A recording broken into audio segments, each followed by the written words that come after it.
I'm Kayla. And I'm Christian. And you're watching What's Her Angle? Here we strive to elevate you spiritually and practically through meaningful conversations. Hello, everybody. Hope y'all are doing great. I know. Of course, we are in our PJs, okay? For today's episode, we are bringing back our Notes from Her segment, and we are going to be giving you guys one full video of advice questions once a month. So make sure that you guys stay in tune with our Instagram so you guys can leave your responses and, get some things that you want some advice on. So we both have some very juicy questions here, all things rebirth, transformation, and change, and how to, make the most out of these changes. So we're going to go ahead and dive right in with the advice and with the tea. And of course, make sure you guys check the description box, follow us on social media, and be on the lookout for next month so you guys can send in and we can feature you in the video. And of course, we're always going to feature you guys anonymously. Yes. So let's get right into it with the advice.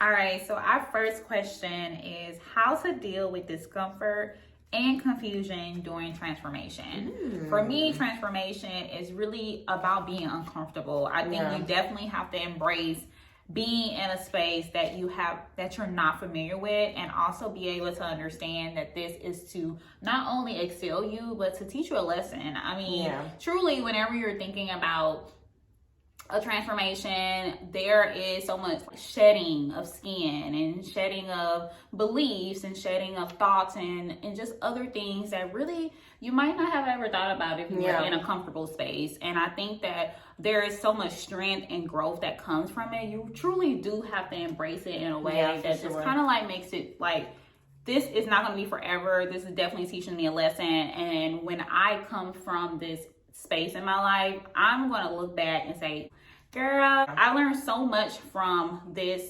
experience, and I now can have the keys to be the best person I can be. So I definitely think just being able to embrace it and not be fearful, because being fearful will truly hinder you from understanding and enjoying the entire process. And you just have to be able to look at things in a way that is optimistic, and not that this is going to hurt you, but this is actually helping you in the long run. Yes, I love that. And that literally ties right into our next question, which is how to unlearn self-sabotaging patterns. So just like you were talking about releasing fear, I think it would be good to just think about the type of lifestyle that you want to be, think about the type of mindset that you want to be, and think about all of the things that are fighting against that. If you're impatient, if you deal with a lot of self-doubt, if you deal with a lot of insecurities, if you have a lot of people around you that tell you, oh, this ain't gonna work out, you're doing too much, where is that coming from, and how are you in control of that? Because there's always going to be things that kind of hold us back and kind of knock us on our feet, and sometimes things are out of our control. But self-sabotage is like, okay, wait, how am I kind of being an enemy to myself in this space? So think about how you are absorbing energies around you, and literally just start every single day trying to be a better version of you, and be patient with yourself as well. It takes a while to try to do something and be optimistic when you've been living in a state of, this isn't going to work out, this is going to be that good. And that's definitely something that I used to do. I felt like my anxiety led me to a space of pessimism, because if I just always expected the absolute worst, nothing could really throw me off. It's like I would always be cool. I wouldn't have to worry about, oh, this might not work out. I'll just accept it won't. And if it doesn't, then that's okay, But that isn't always a good thing, to try to kind of be too harsh with your reprogramming, you know what I'm saying? We don't want to go from a point of feeling like everything's going to be good to feeling like everything's going to be all bad. You want to be gracious and patient with yourself in that mental transformation, because you're going to see every situation differently. So it's going to take a while to stick, but literally just be mindful of it. And when you feel yourself stepping into those things, you'll recognize, oh, this is some fear, this is some self-doubt, this is, some unhealthy habits coming up, these are some unhealthy spending habits, this is the same insecurity I thought I left behind.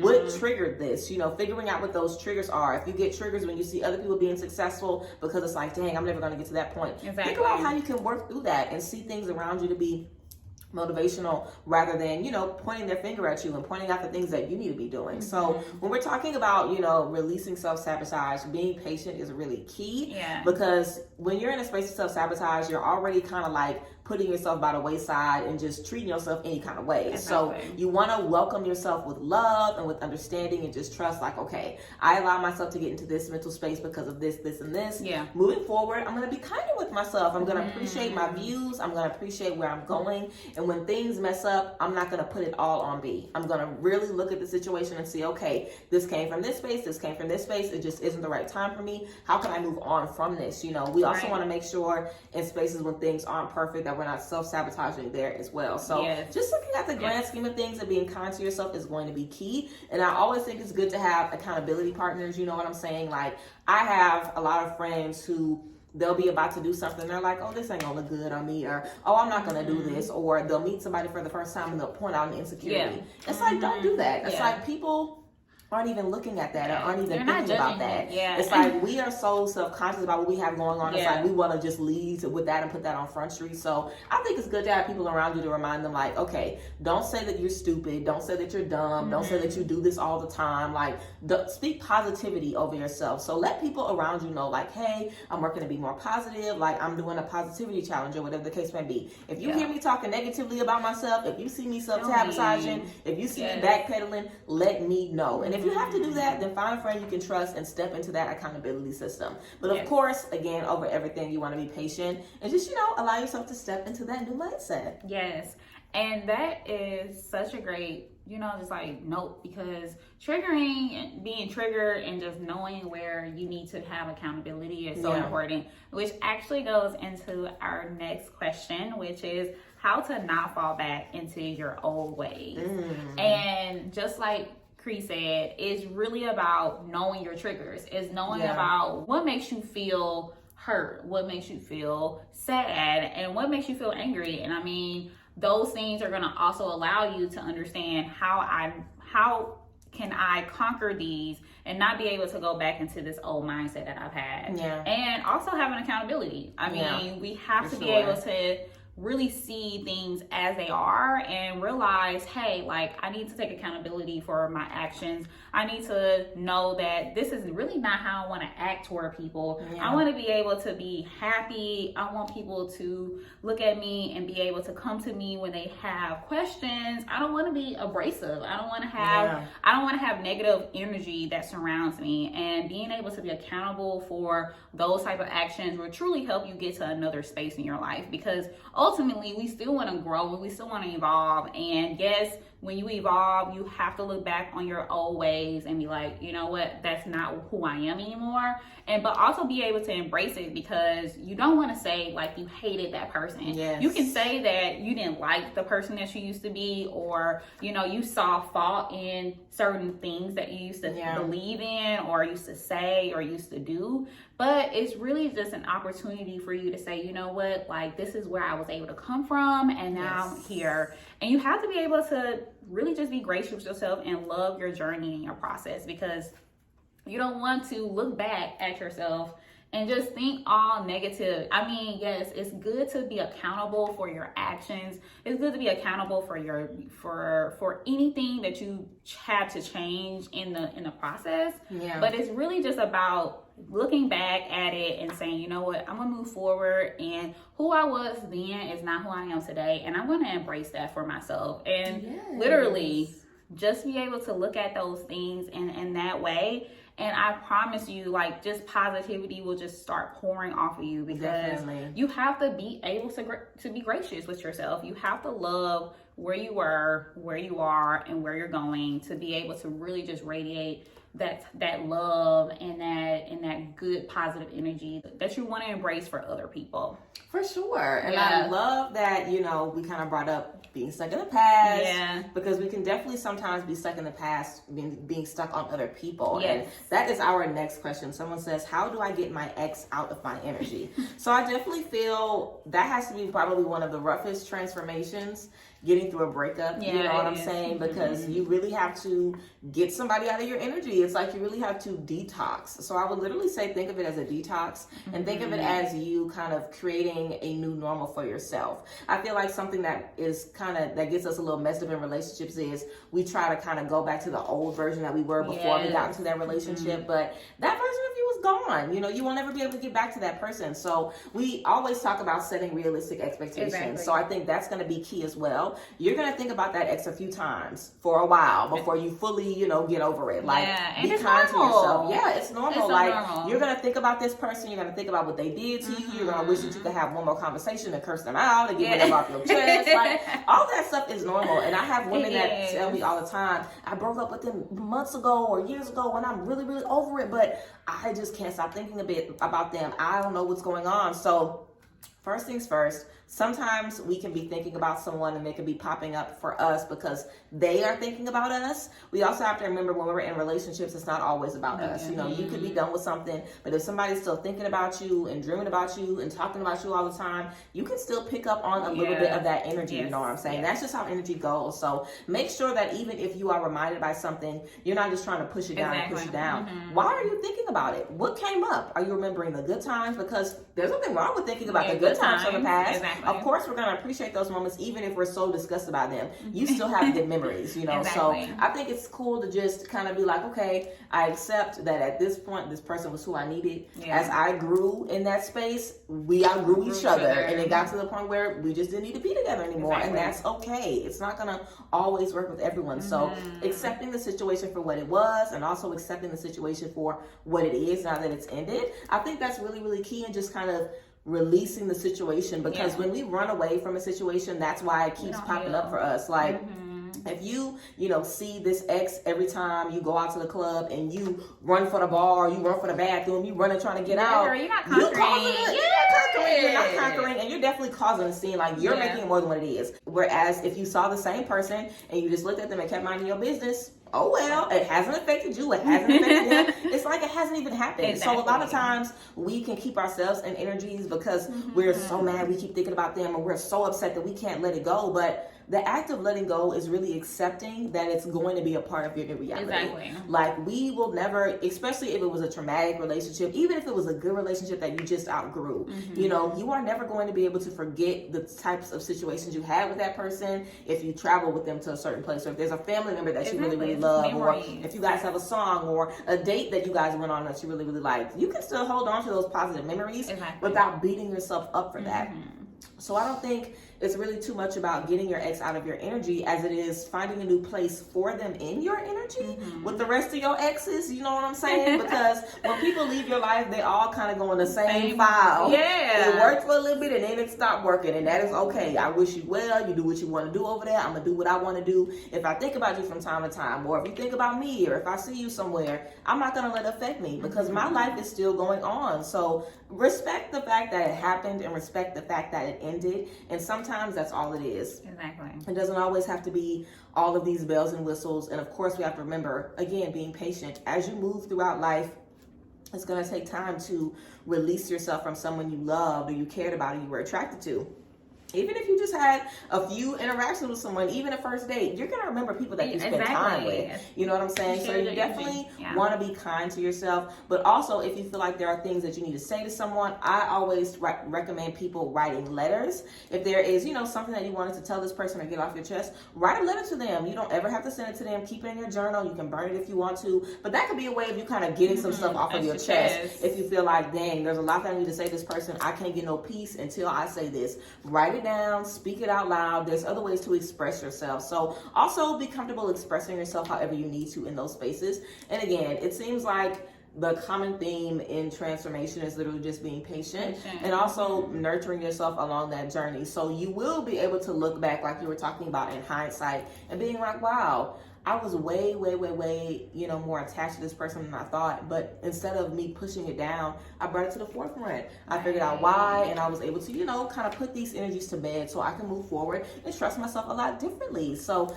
be kind to yourself and talk to your girlfriends about it. I know. Talk to your homegirls. Talk to your friends about it, because we have all been hung up on somebody. And even if you have been married with your family or whatever, you can remember somebody in your past that you did not need to be with, that you wanted to be with anyway. Like, even if you move on from that space, we can all relate to that. So be open with your support system, of course, and above all things, like we've been talking about, be patient and gracious with yourself. Yeah, I really love that, because I mean, honestly, we've all had somebody that we just could not really just let go. Yes, for sure. And it's been really hard.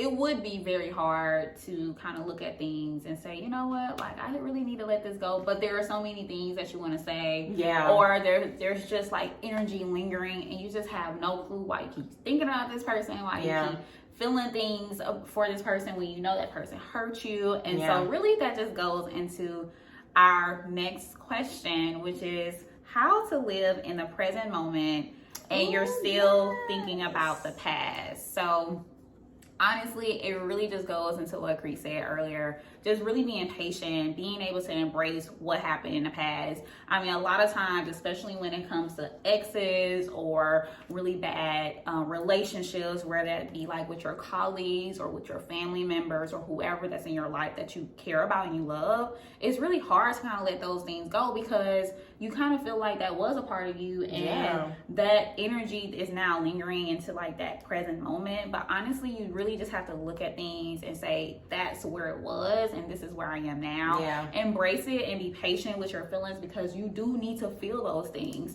I mean, if you truly keep running away from just really expressing your emotions or even just acknowledging that they're there, they're going to linger. They're going to continue to be there. They're going to feel like a heavy burden that's on you. And it's really just not fair for yourself to even kind of go through that and really be happy or be in the moment when there are things in the past that you have not resolved. So I truly recommend, just like Cree said, writing it down. Honestly, talking to your friends, talk to your girls, talk to whoever that's in your support system that honestly that you can truly trust and say things and not be judgmental, because there are going to be things that you feel that you know deep down inside, like, girl, you really shouldn't be feeling this way. You really shouldn't miss this person. You really shouldn't love this person. Like, you know what this person did to you, and like, you know that ain't right. And if I was giving advice to my girlfriend, this had happened to someone else, I would know what I would say. And a lot of times that really hinders us from moving on, because we're thinking about how we would treat it if somebody else that they cared about had did this to them. And so it's really hard to kind of like put yourself out of these situations, but you have to really put yourself first and think about things and say, it is my moment. I need to be able to really live in where I am right now, and kind of just like leave the past where it is, acknowledge it, and just be able to embrace where you were and how you move forward. Because truly all it is our experiences help us grow. Our experience grow us and make us wiser. And if that had never happened to you, I promise you, you wouldn't be in a space where you could honestly give advice, or you could be able to share intimate and sacred moments, and you feel like you're not being able to share those moments because of where you thought you should be in the present moment. And so it's really, really important for you to just truly think about it in a way, say, I know that I can move on, but let me be able to express these in some type of way. Journal it. Write it down, girl. If you gotta scream or cry in the shower, do it. But be able to release this energy that really hinders you from being able to grow, because at the end of the day, those experiences are never gonna go away. You're never gonna be able to erase that out your mind. You're never gonna be able to say that never happened, because you know, and deep down inside it did. So you have to be able to literally look at it and say, all right, girl, let me just take care of this so I can now be able to move forward in my life and really just relinquish all of that negative energy or things that I don't really like about it, because it happened. I need to move on, and I need to be able to embrace where I was so I can really truly live in the moment. So I truly just say, be patient with yourself. We've been saying that all this entire video, and that's truly the theme. It's really just being patient with yourself, being able to acknowledge where you was, being able to acknowledge things that hurt you, being able to really relinquish it, and be able to embrace where you are, because those things happen for a reason, for you to be able to grow, for you to be able to evolve. And when you evolve and transform, you're going to be uncomfortable. And to get to that spot that you know, that you feel that you're at the top, girl, like I'm looking down at everything that happened to me and I feel good. Like I hated the journey, but I also enjoyed it. So be able to just look at those things in an optimistic way and enjoy where you are to get where you're going. For sure. And I definitely think it's so important that we are living in the present always. And of course, the last question that we have is how to build consistency and fight the lack of motivation. And I really think living in the present is really key to this. You know, I feel like the best way to fight the lack of motivation is just to look at where you are now. Like, if you ever need a little boost, look at where you are right now and think about where you were 6 months ago or where you were 3 months ago or where you were last week. Like, we are always growing in so many different ways and we don't even feel it all the time. So a lot of times I really just have to stop and think, like, I might not be happy right now. I might be very, very stressed and very overwhelmed right now, but I'm glad that I'm in a better space than I was 6 months ago. I'm glad that I'm in a better space than I was a year ago. You know what I'm saying? So I think that's always a good way to find motivation, just focusing on gratitude and definitely being present, focusing on where you are right now, instead of always looking at the goal and feeling like you're so far away. It's like, if you focus on where you've been, you'll realize you're a lot closer to what you think you want back. Like, you're a lot closer right now than what you were back then. And that in itself is something to be happy about. So, for sure. Also, I would definitely say think about the purpose of why you want to do what you want to do. You know what I'm saying? What's the purpose? What is it going to do for you? What is it going to do for your family? What is it going to do for your generation and your energy and the people around you? You know what I'm saying? How is it going to elevate you? How is it going to, you know, bring light and newness into every space of your life? Like, a lot of times, the reason you're trying to get that job or get that degree or have this relationship be a success, it's bigger than you and satisfying you. Like, it's so much stuff that we're trying to accomplish. So that's always something to motivate you as well. Think about the pressure that is on you and how that pressure motivates you. Don't let it overwhelm you, because you're in that space because you can do it. You know, and know that too. Like, if I couldn't have done this, I wouldn't have started it so optimistic 3 months ago. Like, when I started this, I came into it with the opinion and the idea that I can make it happen. So even if it gets rough on the journey, I have to remember how excited I was to get started 6 months ago and just appreciate, like, wow, this is my dream. I wanted to be in this space. I dreamed for months about doing this and I finally did it. Let me not complain about this journey when it was my goal. You know, we've heard the phrase, you know, don't complain about your plate being full when it was your goal to eat. It's like, if it's your goal to be a boss and do this and do this and do this, it's gonna take work. Like, it takes work, you know, being married and have a family and traveling and being an entrepreneur, being a boss and running a corporate office. All of that takes work, you know. So the things that we're striving to do, it's going to take work. It's not like you're going to get to the finish line and kick your feet up. It's never a finish line, you know, like, we're constantly evolving, and we always say that, and that's a good thing about life, but also a very, you know, overwhelming thing, because it's like, I'm never going to be at my best, you know, but that's the joy of it. You can always do more things and step into more things. So just, you know, kind of look at life as a bigger spectrum. Like, I have no reason not to be motivated because I'm always moving forward. You know, there is no reason for me to fail. There is no reason for this to not work out. All I have to do is remember that, and there's examples of that all around me, and I can believe in myself and trust that I'm in the right space. So yes, we definitely feel overall, guys, be patient, be honest with yourself, and be kind to yourself. And of course, self-love. You want to make sure that you are pouring into yourself, which brings us to our She's Got It feature of this month, guys. We know March is a month of rebirth and transformation here at What's Her Angle. So of course, we had to get a She's Got It feature that was right into alignment with it. So guys, we're going to be showing you a little clip that was presented to us by our girl Whitney, who is the owner and founder of 96 Sage. And this is a company that I worked with years ago, and I still have some of her products literally to this day. She sells a little bit of everything: Palo Santo sage and all kinds of smudging sticks and cleansing sprays, things that you can use to cleanse your energy, cleanse your space, and cleanse your cells. So of course, we know when we're talking about rebirth and transformation, being spiritually sound and tapping into your mental health and having things that help you clear your energy and release bad vibes is literally key. So of course, we have really enjoyed answering these questions for you guys and getting into advice. So yes, stay tuned for a little tea from our She's Got It feature of the month of March. She's going to tell you guys some of her favorite ways to cleanse your energy and get yourself together. 1. Smudge your space. Smudging is an ancient practice where you burn dry sage or other dry herbs to cleanse a person or area. If you or someone else is in need of clearing, then let the smoke circulate your body from the crown of your head to the bottom of your feet. Take saltwater baths. Okay, grab candles, your herbs, your Epsom salts, because look, this is going to purify negative energy. Healing soaps helps relaxation to help release stress and negativity. Set an intention while you're soaking to enhance the cleansing of your body and aura. Visualize protective energy around yourself. Visualize yourself in front of a big white light like that's protecting you from negative energy. So negative energy won't come around you. It won't come near you, won't come to you. Imagine yourself like that every single day and watch you be surrounded by positive energy. Meditation works on many levels. Our last and final tip, Sage Babes.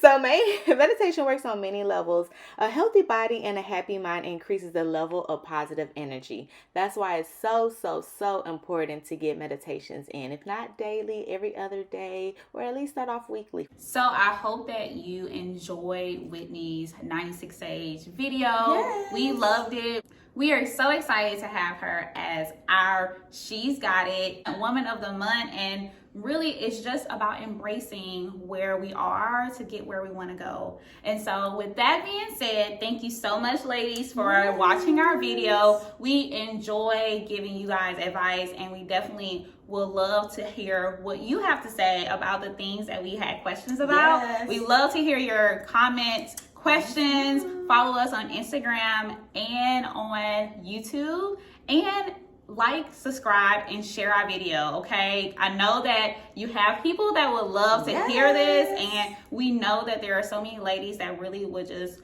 be able to learn so much from our videos, and this video for sure. So with that being said, we enjoy you guys. We love you. We are so excited to hear from you soon. Bye, ladies.